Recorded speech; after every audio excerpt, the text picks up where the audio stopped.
What's going on, guys? I'm sitting here with Timothy Zahn, a man who needs no introduction.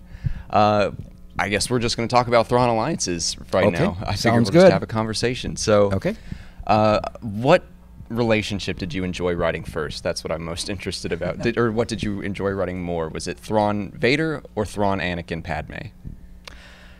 They're both intriguing. They're both interesting. Vader has a certain personality, certain constraints on his actions. Anakin is a bit more reckless. He feels himself less constrained. But of course, he's got to worry about Padme as well in that part of the story. So there's no best. They're just different. I enjoyed writing both of them. I really still enjoyed. I just felt like you could see Anakin becoming frustrated with Thrawn. Yes. And then you jump forward to the Vader Thrawn stories, and even though he didn't always express it, you could just feel Vader seething under his armor. Just a little bit of seething, yes. He's under better control, I think, than Anakin, but yeah, he's neither of them is really happy with the arrangement that they've been saddled with. What was it that made you want to pair Vader and Thrawn together? They haven't really had all that many stories, even in the Legends days. There was the short story where Thrawn went undercover with Vader, and they pretty much got along there. So what made you want to kind of do that relationship again? Partly, well, back up a little bit. When I pitched a new book to Del Rey, what I wanted to do was pick up the hook from Thrawn, where he tells the Emperor he'd met Anakin. So I wanted to do a Thrawn-Anakin story. Well, Del Rey and Lucasfilm wanted me to do a Thrawn Vader story, so we compromised and did both. I liked the idea of similar stories, parallel stories set in the same region of space. And of course, then you get to the wonderful lines like time for Thrawn to face his future and Vader to face his past, with the Emperor doing manipulation, as the Emperor kind of likes to do. What you just mentioned, the setting in the same area of space, was Batuu something that you wanted to explore? We thought about it was a combination of us and Story Group. They said, if we're going to go out here, let's go ahead and put in Batuu, the Galaxy's Edge planet, from the Disney parks. So they got me some stills of some production. I was going to say, did they let you walk around the park? Oh, not quite that much, unfortunately. But I got some conceptual drawings and such. I got some descriptions of a little bit of how it's laid out. I got a list of drinks they're going to be serving. I was going to ask that. They did ask, and some of them are, obviously too cutesy and too much of an in-universe joke. But several of them actually worked, and I put those into the book. But yeah, we wanted to set it up there, so have this connection with the park. And now, of course, people are saying, so you're the one who brought Vader and Thrawn to Disneyland. Well, I thought it was great. I really liked seeing Batuu, and getting kind of those teases of what we're going to see next year. Yeah, I'm really looking forward to trying out that thing and seeing the whole idea of the interactive, where you are kind of part of the story. I have no idea how they're going to pull that off, but it sounds really intriguing, and I'm looking forward to 2024 when it's cleared out enough for me to actually get in. Right. I would think you'd get special treatment. I mean, one would hope, but one does not expect. Well, now I'm very excited that we get to go and actually walk into the cantina and get some of those drinks. You answered the question before I could even ask it. Yeah. So maybe let's jump over to Rebels for a little bit now that it has wrapped up. How do you feel Thrawn was represented in Star Wars Rebels? They did a really good job. They not only understood the character and how to write for him, but they also understood the meta around him, how you defeat him. The only way to defeat Thrawn is to throw something at him he can't control or can't anticipate. Given perfect knowledge and control, Thrawn will always find a way to win. But they understood this is how you defeat him. These are the things we can use against him. So, and his portrayal in general, just very good. He's smart, he's anticipating, he's a step ahead of everybody. He's looking at clues and picking up on them. So I was very pleased with how the Rebels team handled the character. Yeah, I mean, how can you anticipate space whales coming in? Right, exactly. Oh, and of course, Pelion got a shout out. And, I was not expecting that as well, or even Jason, the Hera's son named Jason, and spelled the correct way. I mean to ask Dave Filoni at some point, okay, so how did you know that Han and Leia named their son after Hera's child? That's just because I never explained that in the books. Yeah. But we've got a kind of they know each other. Why not name their son after Hera's son? So we can make that linkage as well. Sure. So what do you think in your mind? I think you probably have ideas for this, but how do you think Thrawn and Ezra are getting along, wherever they are? I have ideas, but we're waiting on Dave Filoni to decide what, if anything, he wants to do with the characters post-Rebels. But it seems to me there are a couple of things you have to explain. One is where Thrawn and Ezra are for the next 4 years, because they don't show up on camera in the classic movies, which is about 4 years worth of in-universe time. You also, I think, have to explain why the Purrgil don't kill Thrawn, because Filoni has said he is alive.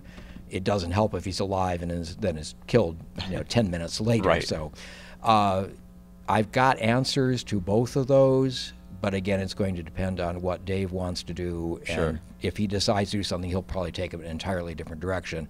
But I'm sure he will answer those questions because he and his team do understand how to follow logical consequences of something. I have every faith that if they're teasing that, then they're going to follow up on it. Just personality-wise, how do you think Ezra and Thrawn are? Are they getting along, or are they arguing constantly? You will need to find, I think you need to find a way for them to work together on something. Either that or find a way to split them apart, which takes all the fun out of it. But yeah, I think if Thrawn can convince Ezra there is something more dangerous than the Emperor or something a more immediate threat, I think Ezra would work with him probably very reluctantly, even more reluctantly than Anakin and Vader have worked with Thrawn. But I can see a situation where they would be grudging allies. Sure, I agree. And I like those kind of team-up stories. Even we got Zeb and Callus doing that in Star Wars Rebels as well. So now that Thrawn has worked with all these different people, is there someone that you'd love to see Thrawn team up with in the future? Well, Thrawn has never met Obi-Wan. That could be cool. Yeah. It would have to depend on what era they wanted to be or offering me to write in, and who is available for that kind of story. I don't know. We could run Thrawn up against Obi-Wan probably, but probably not the young Obi-Wan. It'd have to be between during the Clone War or the post-Clone Wars era. I don't know. It would have to be. You don't want to just have a team up just because we've never done that. It has to feel organic, that this is a logical reason for the two of them to get together. I've just always liked Obi-Wan, and so that would be cool. But Tarkin, I don't know. Tarkin doesn't work well with really anybody. Yularen. I like Colonel Yularen. He got some space in the book Thrawn. Yeah, I really liked their team up in Thrawn and Star Wars Rebels. I thought they were great together. Yeah, and I've always liked Yularen too for many reasons. I don't know. I'd have to mull at that. Have to think about what would be good, what would make a good story, what would make an interesting team up that is not like anything else I've done already. Right. And the answer to this question might be Yularen, but do you have a favorite background Star Wars character? Probably Yularen. Yeah. Yeah. He's just very quietly competent, and does his job, smart, not particularly flamboyant, not inclined to choke people, just knows what he's doing. He's a very competent person. You don't get an awful lot of those in the foreground in Star Wars. You get more people like Tarkin, who's competent but really cold, or you get Admiral Ozzel, who's thoroughly incompetent and very full of himself until he gets choked. Admiral Piet is pretty competent, but he doesn't have an awful lot to do in the movies. So Yularen kind of stands out, but again, has always been kind of a background character, even in Clone Wars, where he got a lot more film time. He was second or third tier behind all the others. Right. Are you more of an Imperial or Rebel fan with your 501st Legion shirt? I mean, obviously, philosophically, the Rebels are probably the right ones. However, I've always thought the Imperials had the cooler ships and uniforms. Yeah. There was something in Thrawn Alliances that I'm actually hoping you can explain to me a little bit. The first That's the name Legion, of the show. Yeah. The First Legion. Yes. Are they a subset of the 501st Legion, or are they something new? This is something that came from Story Group. They said you can't actually have the 501st be under Vader's control because it was under Anakin's control. Okay. And where Vader would want to push away any connection. So by putting 501st in Clone Wars, Lucas actually kind of ruined the Vader's fist thing. Huh. So, okay, it cannot be the 501st. So I just built a subset of it, recruitment from it, that's called the First Legion. I think Vader would feel okay with that. So he's sort of still in charge of elements of the 501st, but not on paper. And I can see the logic in that. Vader would want to separate himself, would not. Why are you running Anakin's old Legion? So the logic makes sense, but I really hated to lose that connection, so we kind of compromised with the First Legion thing. I hadn't ever considered that he might want to separate things, and it does make sense. It makes a lot of internal logic, but I hadn't thought about it either till Story Group pointed it out. Right. And okay, well that's the way it is. I can see how that has to be. Now he's pulling like the best of the best of the best. Yeah, pretty much. Keeps funneling down. Well, Vader would do that. Yeah. Well, I like the way that you separated Anakin and Vader, and I really loved the way you wrote about him as referring to the Jedi. Yes. How did that come about? That was, again, Story Group. They said that Vader does not, he kind of keeps Anakin at arm's length. He doesn't think of Anakin as what he used to be. It's kind of pushing aside just like it was an entirely different person. So once I was given that mandate, the idea of referring to Anakin as just the Jedi seemed a logical sort of thing. And we can have lines like, okay, that's Vader starting to remember. No, that's not my memory. That's the Jedi's memory. So it adds not only the distance, but a certain pathos of I've cut off that part that was of myself. Understated, but it's still, you can't really lose that part of yourself, but he's really, really trying to. It also adds another layer to the entire title, Return of the Jedi. Yes, that's a movie. That's which I thought was a nice extra bonus to that. Yeah. But yeah, that was he distances himself, so we put in that separation in Vader's own mind. Something else I think that was unique to Thrawn Alliances, or it's certainly something that I can't remember before, was your description of his use of the Force and his precognition. I thought that you handled that very well. What's it like to kind of get into the mind of the Force almost? That was part of one of the things we knew from the movies was the Jedi can anticipate something. And I thought of doing, I think I actually used this a little bit with Luke in Choices of One, where he's one of his first lightsaber combat things. The double vision of I see what's happening, but I see what's about to happen.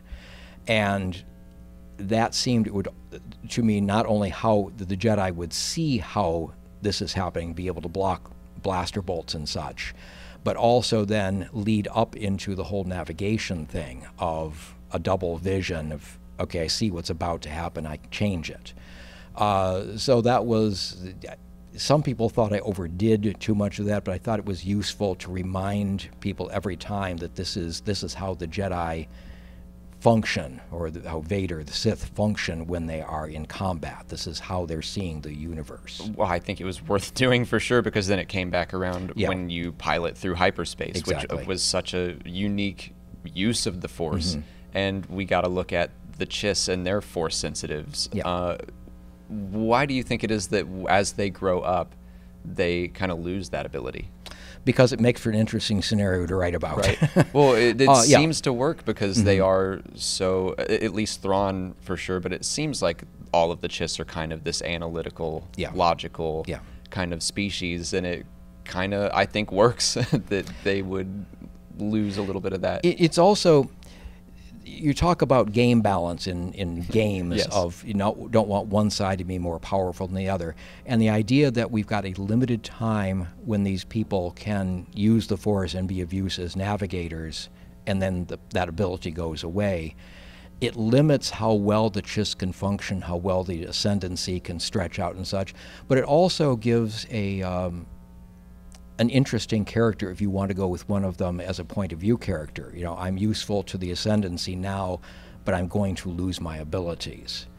I actually use the same idea in one of my first novels, A Coming of Age, where kids start developing telekinetic power at the age of about 5 and lose it after puberty. So it's something I've done before, but in this case it would be set in the Star Wars universe and set in a whole culture, not just a small, small planet area. So the idea of losing abilities is, and I mean, we all think about that as well. You know, as you get older, you start, maybe your memory isn't doing as well, or if you really liked playing touch football and now your knees won't handle that. We all go through this same sort of thing of, I can't do what I used to do. Even if it's something as banal as I used to be able to binge drink, and now it just kills me if I try. So we all have, looking back at, I used to be able to do this, now I can't anymore. So this is just kind of a codification of that very human thing of, I'm growing older, things have changed. Sure.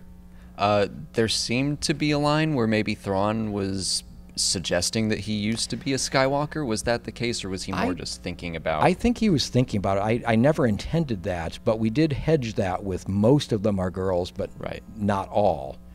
I did not intend to leave that impression, but you're not the first person who said that, so I have to go back and figure out what I said there. It was more of just kind of like a wistful thinking about the Skywalkers and how they are treated within society, and it could have gone either way, where I was like, is he thinking back on his own life or just about them in general? Possibly somebody he knew, possibly in general, possibly just Thrawn is so, understands the use of resources, the fact that we keep losing this resource could be some wistful thinking on his part and some regret. What's Eli Vanto up to? He's out there. Yeah. I'm hoping to bring him back. Marvel had talked to me a while back about doing a one-shot, maybe 5-issue Thrawn story set within the boundaries of alliances, and I haven't heard back from them recently, but I have an idea for 5 issues that would also bring Eli Vanto back. But I fully intend to bring him back if they allow me to do more books, comics, whatever. Oh, I hope they do. But he's out there. He is the stranger in a strange land among the Chiss, where Thrawn, in the first book, was the Chiss among the humans, and other beings. Oh, I thought that was such a great tease at the end of Thrawn, and I was like, everyone is just clamoring to see more of the Chiss ascendancy. It's interesting because my original ending for that was much more vague. I originally had pretty much that same scene. Eli is thinking about Thrawn, thinking about the journals, and it ended with him tapping a control bridge, and the voice came back, "Yes, Captain." And Eli says, "Warm up the engines or get the engines started. I found our target." And that was it, with no idea what he was captaining, who he was working for, anything like that. And my editor said, we should make this a little more clear, and since we had Night Swan rejecting Thrawn's offer, how about you flip that over and send Eli out there? And I thought, okay, this is very cool. It also gives a hook for a possible another story. Plus, it allows us to bring a friend who was the basis for Admiral Ar'alani, bring her back into canon, which was so multiple cool things. But yeah, I very much like that suggestion, worked it in, and I've got definitely got plans for Eli. It was so just on the front of my mind that in The Last Jedi, at the end when they're talking about we're trying to get help, and I kept expecting someone to show up. I was like, are the Chiss about to like come in and save the day? Like, that was something that just I'd love to see that. I have no idea if J.J. Abrams or Rian Johnson has even read the book, so I don't know. Right. It's one of those things where I'm just like, this is within the realm of possibility, and I'd love to see a Chiss on the big screen. Is. Yeah, the Chiss are out there. I mean, they've been in the Old Republic game, very popular characters. So it would not be beyond the realms of possibility that Chiss come back in. And no, I don't know anything at all, so I'm not teasing. They don't show me scripts or anything like that. Well, I think I just have one more question. Okay. So near the start of the book, Anakin meets Thrawn and has trouble pronouncing his name. Yes. A little bit later, we get to see Palpatine say his full name. Did he pronounce it correctly, or was Thrawn just being polite? I am guessing that Palpatine pronounced it correctly, but I don't know for sure. I can see that. I mean, part of it is I don't want to have to keep writing out Mithran Urdo Odo, and you say, look out, Mithran Urdo Odo, and by that time it's too late. So, yeah, it's. I'm guessing Palpatine pronounced it correctly just being Palpatine, but I don't know that for sure. He's the only one in the books who calls Thrawn by his full name consistently. I could see him, getting it right, or just being so pompous that he's like, I'm saying it perfect, and Thrawn's like, not again. I can see either as well. Well, I think we're going to wrap it up. The book is Thrawn Alliances, if you haven't read it already, but I've been talking about it quite a bit, so I hope they already have. But thank you so much for taking the time to sit down and talk with me again. No problem. Thanks for having me. Thank you.